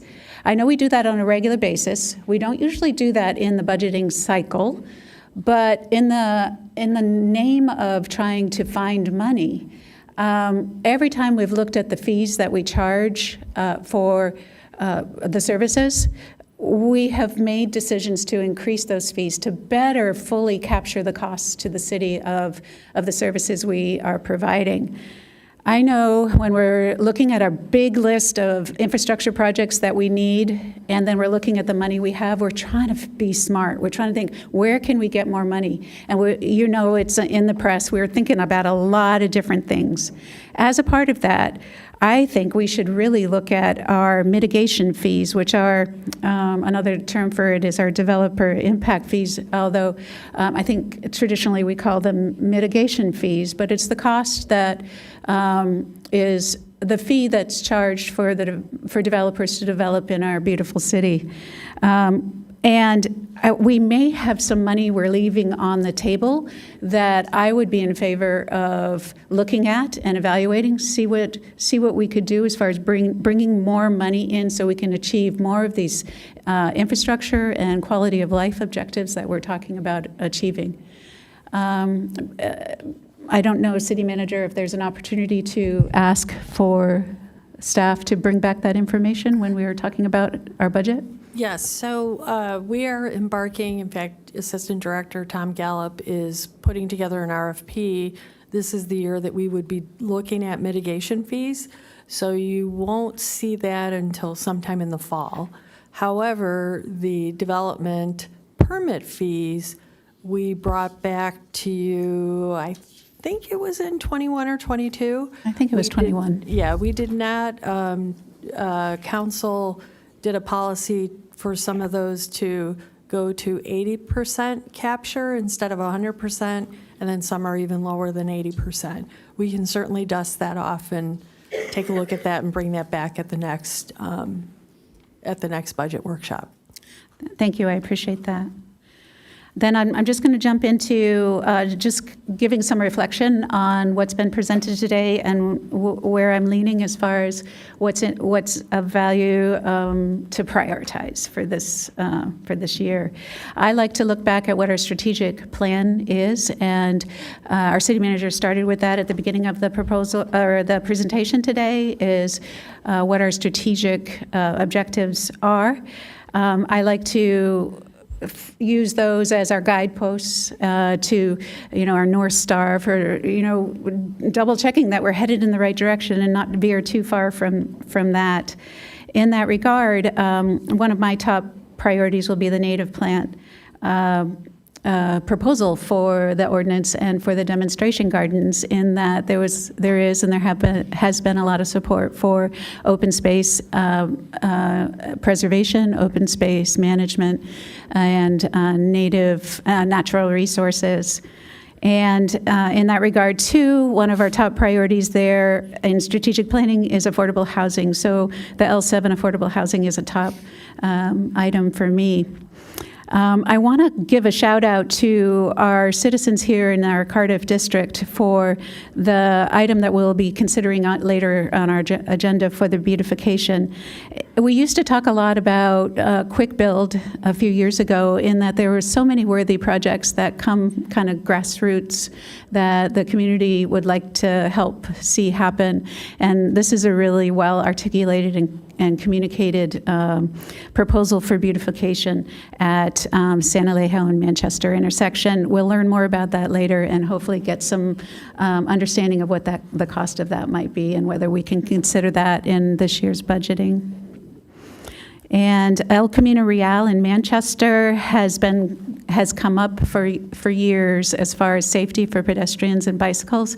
We have made some progress in that area, but one of the things I'd like to ask staff for input on: do we have a design cost estimate for what it would cost to design the pedestrian and bicycle improvements in the areas by the San Alejo campus of Miracosta College, and then all the way up to where it connects with where we have existing facilities? So as part of the bike emergency, we'll be doing most of the remaining work on Manchester for bikes. There's a little gap where we have a private development that's going to be putting a whole bunch of trenches in Manchester. So we're going to have them put the final striping in on that piece. Sidewalks and pedestrian infrastructure, we are not that far along. So there's really nothing east of the 5 for a ways. You've got the lagoon on the south side, and on the other side. Are you saying that that it's funded under the bike emergency, or those areas where there's not facilities now, it's not funded? Not funded. So bike emergency focused on bikes only. So PEDs, that's a gap that we still need to fill. Bikes, we should be okay with the coming projects. But then I think you're answering it by saying we don't really know what the design cost is. We haven't looked at that for the PEDs. Correct.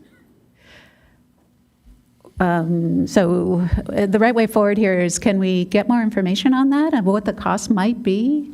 Because it's been brought up, and again today, and I think it has merit, but yet we don't know what the request would be for design. So I can add it to this other suggested items of note as another design project that you want to do. The only thing that I would caution council is, and again, this is not to burst anyone's bubble or anything, I think you guys are used to this from me already, is that you do have quite a few projects that are designed, and we keep adding things to the list to be designed.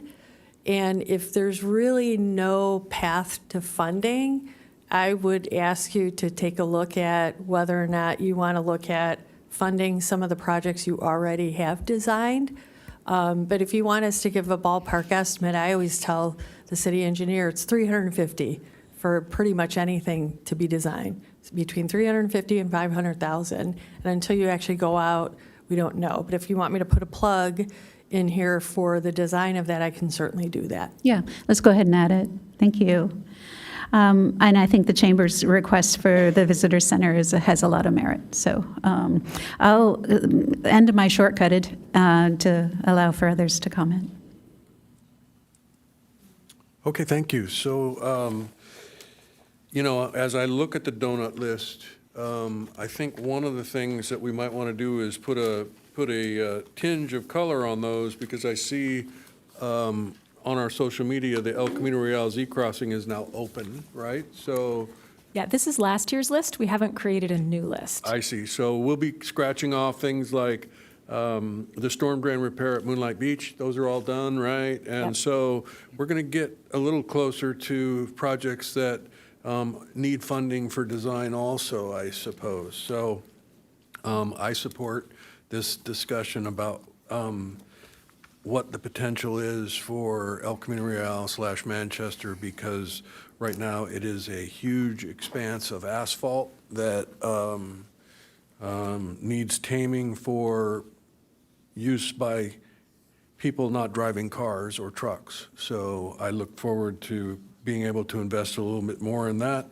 And, I know that you guys are doing a lot of work, and I very much appreciate all the work that you're doing, but I too would like to see that prioritized a bit.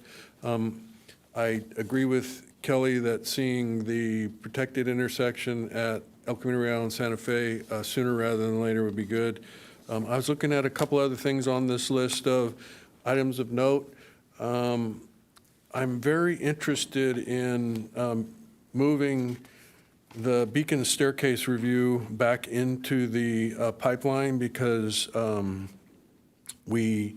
I don't know what the update is on being able to rebuild the trail there, but we're going to have challenges from that trail, I think, for the foreseeable future. And the sooner we advance stairs, I think the better off everybody in Leucadia will be. The lack of access at Beacons Beach has been significant to the folks in Leucadia. So I consider that a high priority.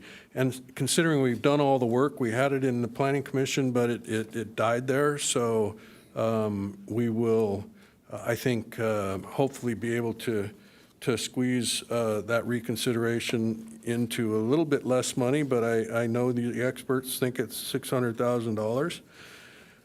I also made a couple of notes here. Vulcan North, I agree in particular at the idea of looking at that northernmost section of the straight Vulcan, where what happens is that the bluff in the railroad corridor has a little bit of a jump to it, so it's not walkable.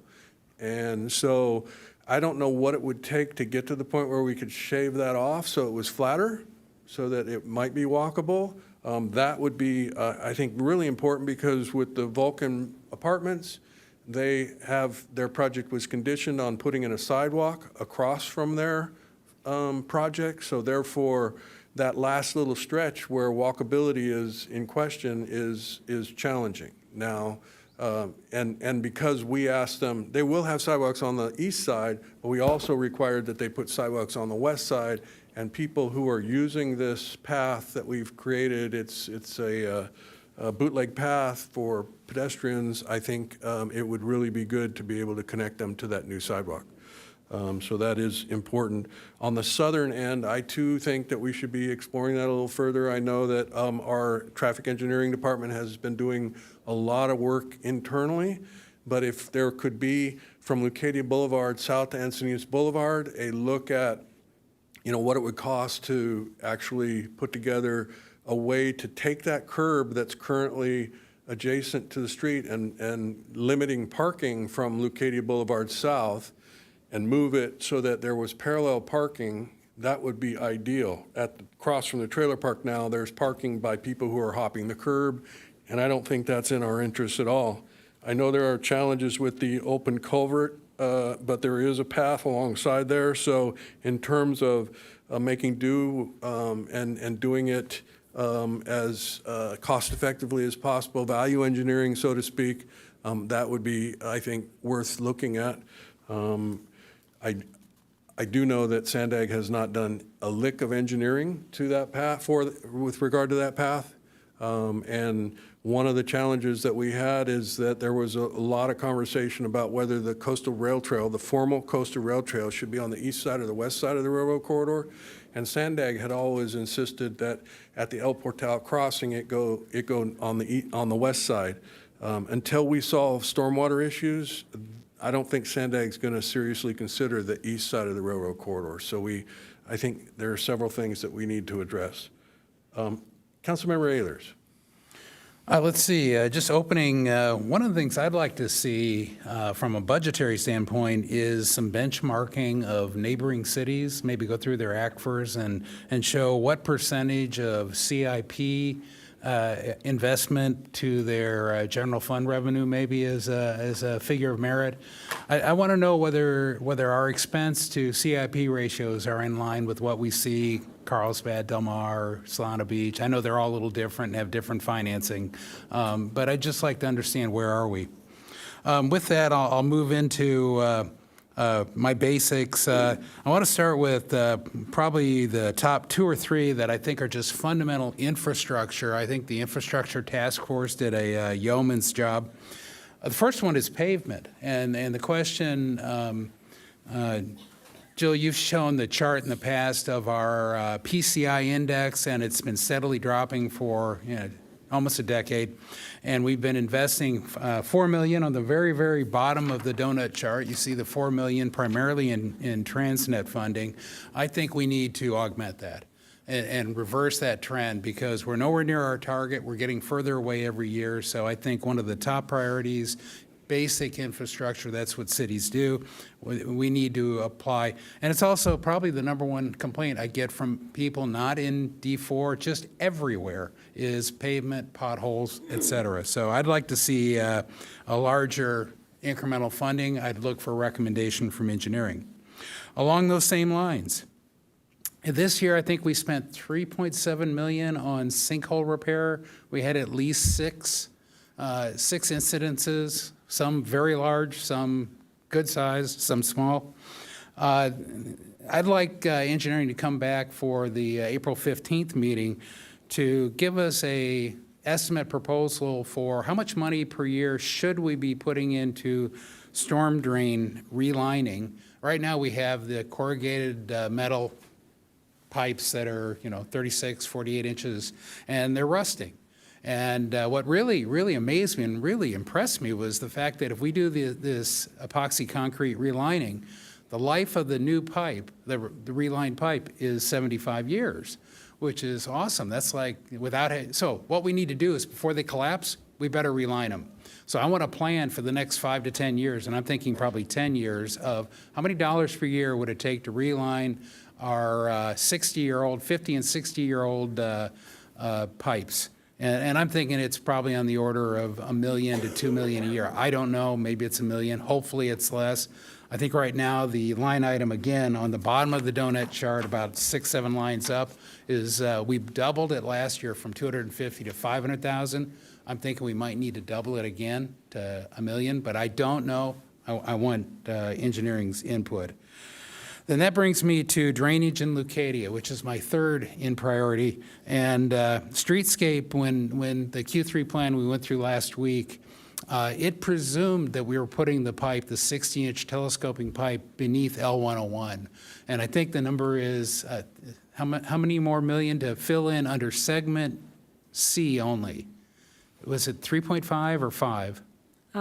Closer to 5.4, I think. Okay, so somewhere in our priority needs to be, as I think it's urgent and a priority, is before we finish out, if we could possibly, before we finish out streetscape segment C, if we could find 3.5 or 5 million to get that pipe done so we don't have to tear up some of streetscape. We've done some great jobs to minimize that impact.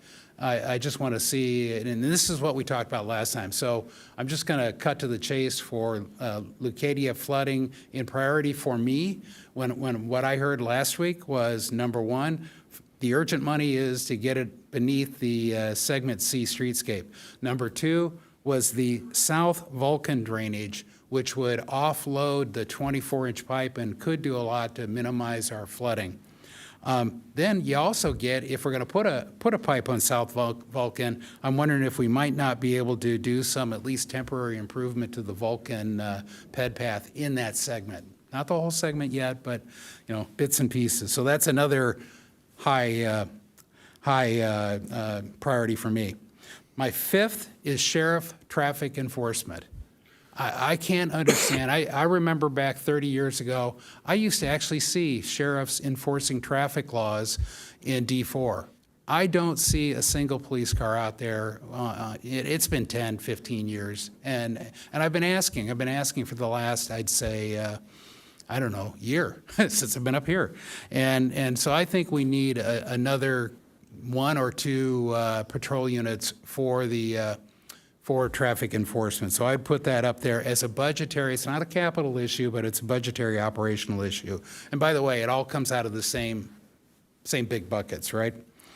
So now I'll get down into some of the smaller stuff. I'm highly supportive of the Vulcan multipath, whether we do a temporary, whether it's covered by Sandag. I'd be interested in hearing more about it. I think that is one of those paths that will serve so many people, including people like me that'll come over and walk on it from D4. The at-grade crossings, I believe, are funded to date, as we said. So I don't, and same thing with the quiet zone. I believe quiet zone's in the same position. So, but I mentioned those because even though I'm from D4, I can hear the train. Eolus speed mitigation, I think actually could fit under. It's already on the donut chart under traffic calming, traffic safety, because it would be like pretty small. I mean, so hopefully it fits within the bucket that we already have here. La Costa Avenue Ped Path, the mayor and I walked that, and while we were walking it, I think we saw 2 different sets of people walking in the street just in that one day. So that is a place that, and I've said it up here before, we put so much extra development into Leucadia. I feel that the rest of the city owes it to Leucadia to fix some of these longstanding problems and mitigate the traffic and the issues. So moving on to, I'm getting down to my lower level stuff, but the El Camino Real Santa Fe protected improvements at just the intersection. So we're doing all the improvements on Santa Fe coming down, but we need to get people across there. So I very much support putting money into that. I think that's a very urgent need. And then the native plant ordinance, the only pushback, I support it 100%. I'm on the committee. I just would like to question the $500,000 and whether we could do a little more in-house. What I thought the consultant was for was to bring in an expert to help. But if we could do some of that in-house with existing staff, I'd prefer that. So the bogey I'd like to throw out there is, can we do it for half that $500,000? Because $500,000 is a lot of money, but I do support this effort. And if the proposal comes back a little more vetted and that it is a $500,000, then I would support it at that. But I think $350,000 for a consultant just sounds like a lot, and I just want, and the visitor center, I assume that we'll find money for that. I don't see how we can't, but it's pretty small. So those are my top level. I'm sure there are more because the list is long, and I look forward to refining this down further. So thank you. Deputy Mayor Blackwell. Okay, I'm going to try to do this in a minute or less. Okay, we've heard a lot of comments, and I agree with most of the comments we've heard from my colleagues here. So I'm going to highlight about 5 that I think are really important, and then echo some and wrap it up with a request for some more information. So I definitely want to make some progress on drainage and even the stormwater harvesting, and that prioritization will be very, very helpful from staff and our experts. I'd also like to see us fund the 100% affordable housing design. I'd like to see us make some progress on Vulcan. I'm not sure if that's the multi-use path progress or just that north and south end, but let's make some progress on the walkability. I agree with the mayor's comments on Beacon Staircase. I do know when it's slated to reopen, but I don't know if that's a sustainable solution, and it is expensive to continue to repair the path today. And I'd like to see Leucadia Boulevard paved. I know there is a plan to do that once Fox Point Farms is done, so I don't know if this is a next year budget or even further, but that one seems important. The other ones raised by my colleagues are like the native plant ordinance. I do want to see us put some funding there and do some in-house if we can. The visitor center is very important. The Section 8 headcount to help us get more Section 8 funding. I'd love that if we can see an offset to that cost, and I think that's possible. So it would be partially offset with some administration reimbursement from HUD. So bring that back. And then the El Camino Real Manchester and El Camino Real Santa Fe protected intersection. Those are both really great projects. I'd like to see more info on the next steps and those costs. Most of these are for Director Bankston, but the Vulcan multi-use interim path, the Hygeia roundabout, I know we got a grant recently, but what does the rest of the funding look like, and next step?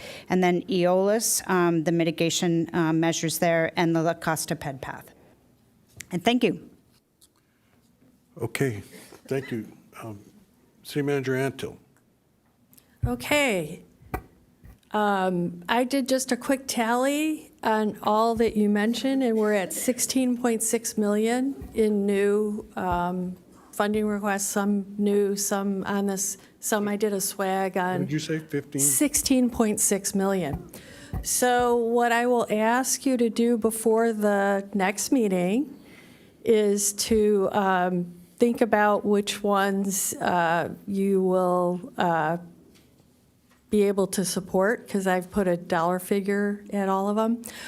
Councilmember Ehlers, I'll send you some links to cities ACFRs. I don't know that I have staff that can do that analysis between now and the 17th, but we'll see what we have. It's hard with different cities because some cities like Carlsbad have a lot of sales tax revenue, et cetera, and everybody, so I'm not even sure there will be any rhyme to the reason on why it is that they have that, but we'll pull some things for you. But I think at the next meeting it'll be harder because we'll have to kind of start to narrow down on some of these. Okay, and I appreciate that. I do, agree with Councilmember Ehlers that our annual street overlay of 4.1 is in need of some additional funds. The rainstorms that we've been having and the pothole repair has been significant. So, I think finding a way to resurface more streets is important. But as was pointed out, we've all identified a whole bunch of priorities that add up to a hell of a lot of money. So I guess that's why they pay us the big bucks to make decisions like this. And I just was kidding about the big bucks, but this is a part-time job, believe it or not.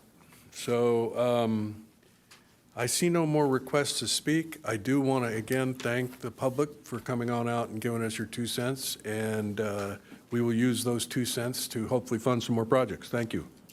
This meeting is adjourned.